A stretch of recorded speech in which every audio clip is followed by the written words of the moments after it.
How do? My blog time again. That's what time it is. Right, I went to Cart Boot last weekend and I bought myself a load of these, all these pieces of plywood for £5. Bargain. The reason why I bought one is because I thought I'm going to have a go at building a boat. And here it is. This is what I built so far. We had to go to the model shop and get a propeller and a rudder. But other than that, that's what it looks like. And I've just spent all this time just doing it since last Sunday. So that just plonk that here for a second. I just made this little frame thing as well. That propeller just sits into that groove like that. Pretty straightforward. I've yet to put the little motor in. I've had to chop this down to a bit right length so that it can steer. And then a little electric motor will fit onto it.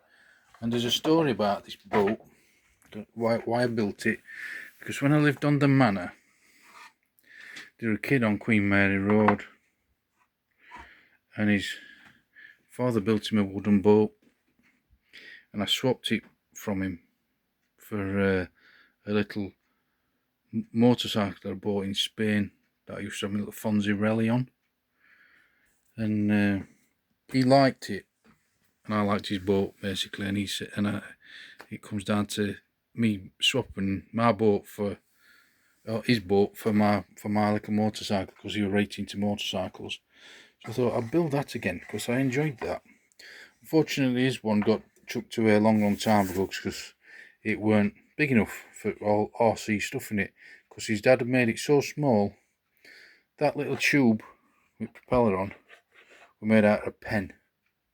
So if you had a big biro pen, and then your plastic tube, let's have a look. So for instance, if that were your big biro tube, you'd have had your pen inside of it. So I'll just pull this out of there. That bit is the brass bit, and it would have stuck out. You had it sticking right out the back of the boat, and then you had this bit. And this bit pushed onto the electric motor that he had. It didn't do all fancy, it only had like a battery on it. But he had a little electric motor his dad had salvaged him. And then the little pen tube pushed onto the end of that. And on the end of that, it stuck a little propeller from like an Airfix model or something. And I always remember it thinking it was really cool. So I managed to swap it off him. He got a cool motorcycle with loads of suspension on and that, a Fonzarelli, yellow one I think it was, that I got from Spain when we went to Spain. In essence, that pipe goes right through there and spins around and around. That is that. Because when I swapped it from him, I wanted my dad to turn it into a radio controlled boat, but unfortunately it was too small. So my dad went out and bought me some fiberglass one.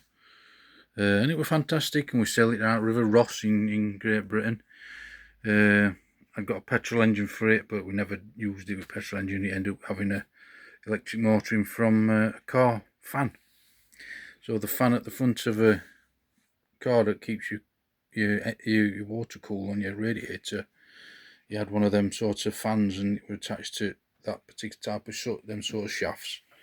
We had a motorcycle battery in it and a 12-volt speed controller and just 2 servos. And it looked pretty good, and it sailed all the way up and down River Ross. In actual fact, it's where Richard Hammond just drove into where that pub is. They had that car meeting. That's where the final destination was, because we sailed it from the bridge at Ross on Wye. So we pulled up in lay-by, went down embankment, got to river, and then we sailed it up. So I tacked all the way up, right up to the pub.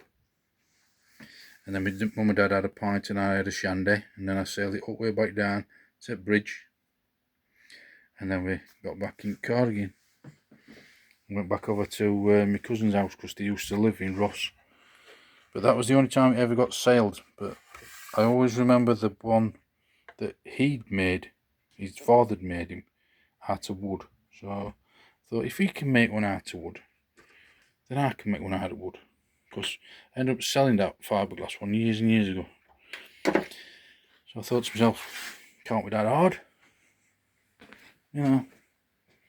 bit of plywood, a big piece of plywood here, and that's literally all it were, just a flat piece of plywood last Sunday. And all I did, I just got it down to the right size, drill shape of boat, cut it all out with a saw, just a normal saw, and then in essence that's just to get the hull shape, and then to get these parts, that's the basic profile of the shape. See the shape of it? That piece is a bit of floorboard, and that bit's a bit of floorboard. Now let me show you what sort of wood I'm thinking about, what I made it from. Hey, bit of floorboard. Oh, it's a bit of tongue and groove.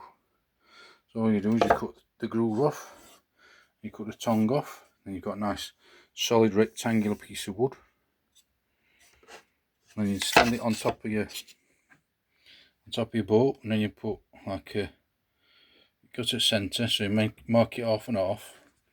Then you get yourself a nice chamfer down from keel of boat, so you just make it so that you're happy about that. And then instead of it being vertical, just cut like 10 or 15 millimeters in, and then cut down, and 10 or 15 millimeters in, and then cut down at an angle. Do two of them, that one and that one. Right, that then becomes that part of the boat. But you work it upside down, and then after you've done it all, because that bit's made out of a piece of wood there, and another piece of wood there, a piece of wood there, piece of wood there. There's like a little piece of wood inside of there, and another piece of wood behind it. That's 3 pieces of wood, and that's 2 pieces of wood. And then you smooth out top of it with some of that body filler, car body filler, and then you sand it all down with wood, with sander, and then you paint it with some grey primer, car primer. But they'd have been using some sort of standard grey paint that they had. I think it was gloss what they had, but this propeller used to come out of back there, and the motor they had were like out of cassette tape or something. And I do remember it, because he brought it across originally from his house on Queen Mary, and we were all in the caretaker's house in Standhouse School, and they were playing with it in Bath, and I always remember it playing it in Bath, because and it was really cool. You know, you were having trouble with it, water were getting in and all sorts, but it was good fun. But this one was inspired from that, a combination of that and the fiberglass one that it became.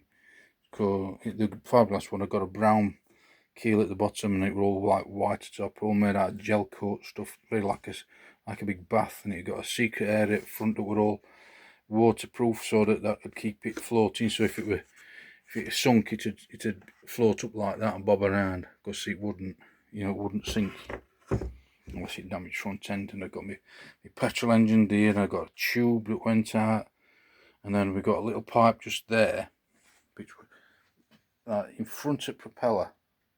So it's a propeller turn around, and water would go up the pipe into engine, and it go out top of engine, cool engine down, and then it goes straight out into exhaust.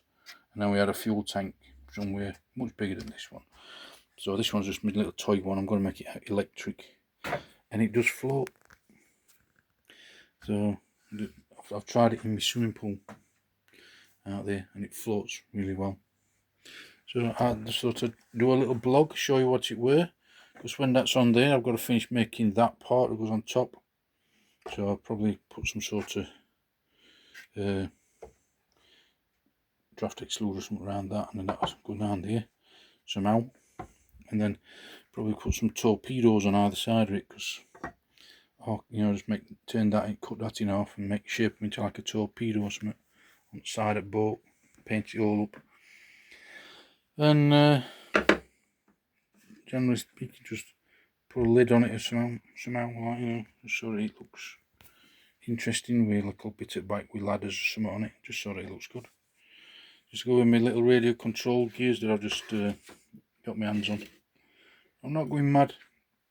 I'm just going to buy a little time, you know, use these electric motors I've managed to salvage out to tape recorders, VCR players and things. Basically just find something to do, because why not? Swimming pools and water comes in handy, doesn't it, a boat? Let's just see if I've got enough time on this. Let's just go out here a minute and we'll get this lid off of this, just enough to see what it looks like in the water. Back a little bit. Let's see how it looks like. Stick it there. Then we'll see what it looks like, because I don't even know if it's going to float correctly with that top on. So let's have a look. See if we can get this door open at the same time. Ooh, don't want to drop it.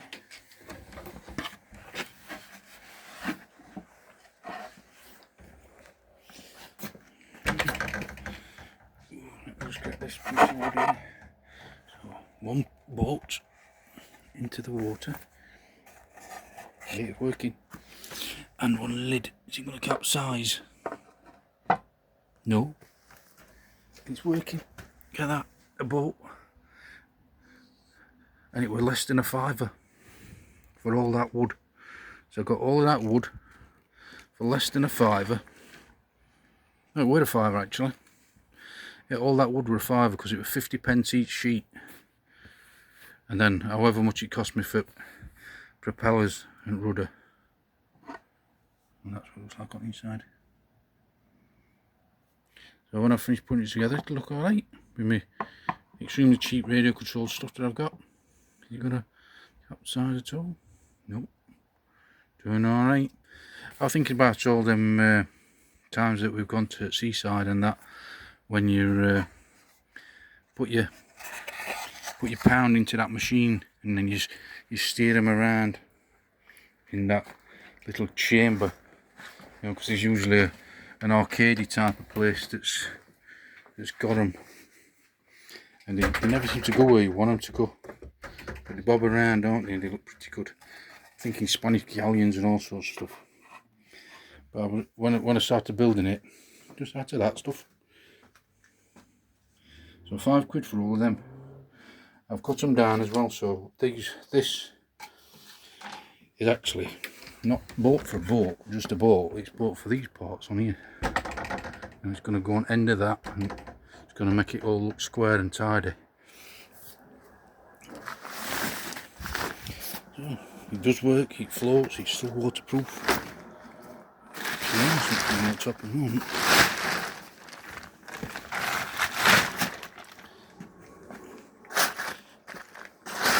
Can hear it.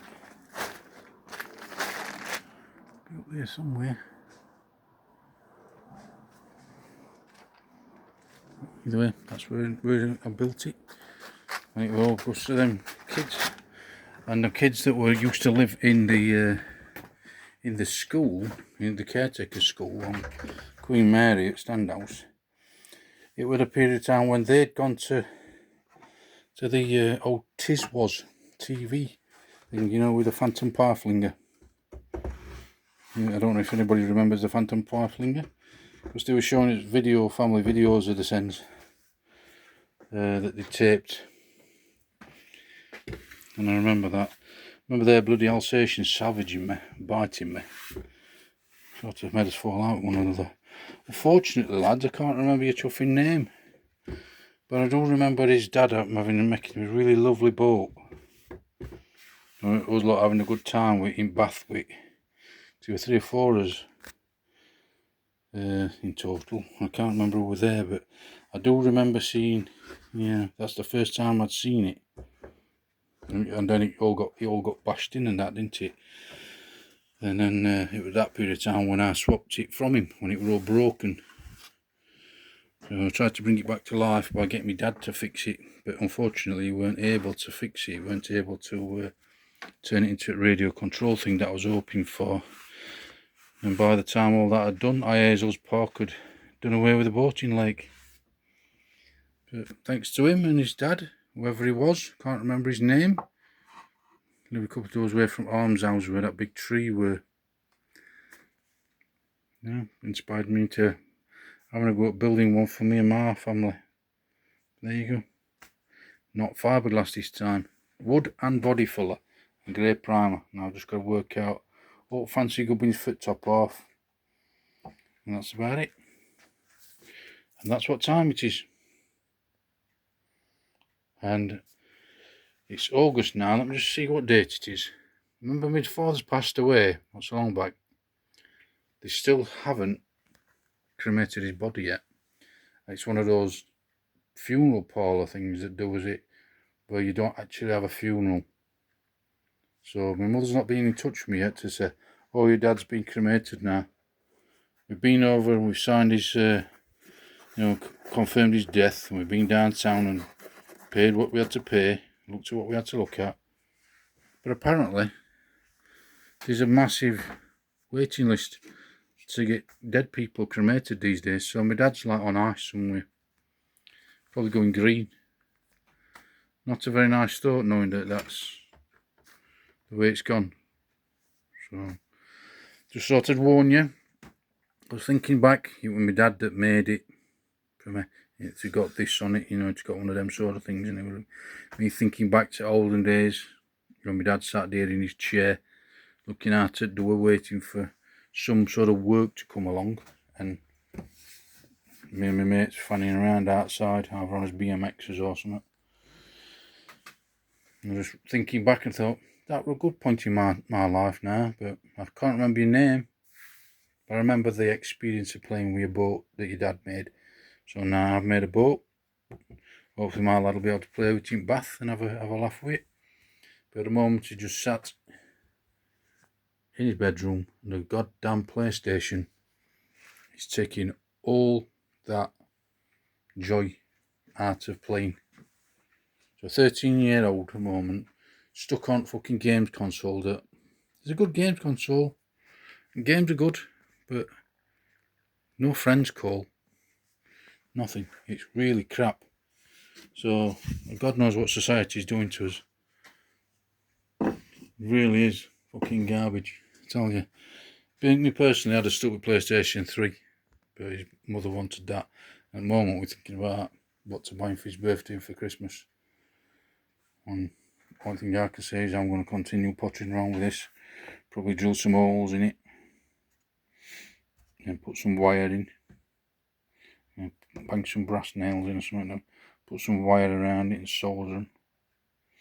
And make it look detailed so that it's got like a little rail around it, another piece of wood in the middle on the and just focus on that. And the word in my mind was saying, focus on the workmanship. The workmanship. Then I realised it's all to do with dealerships, workmanship. It's got the word ship on it.